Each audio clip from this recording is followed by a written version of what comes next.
In this video, I'm going to show you how to add a date on your Trello board.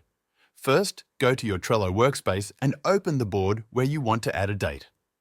From here, select the card you want to work with. Once the card is selected, click on the Edit Card option and you will see the option to edit dates. You can choose to set a start date and a due date. For example, you can set the start date as the 25th of August and the due date as the 30th of August. You can also set the time for these dates. For example, you might set the due date to 2 o'clock or 3 o'clock in the afternoon.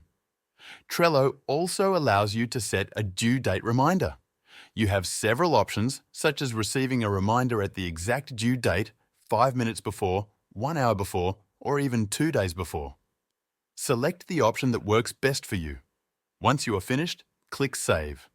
Reminders will be sent automatically to all members and watchers of the card. After saving, you will see the date displayed on your card. And that is how you add a date to a Trello card. If this video helped you out, please give the video a like and subscribe to the channel for more tutorials.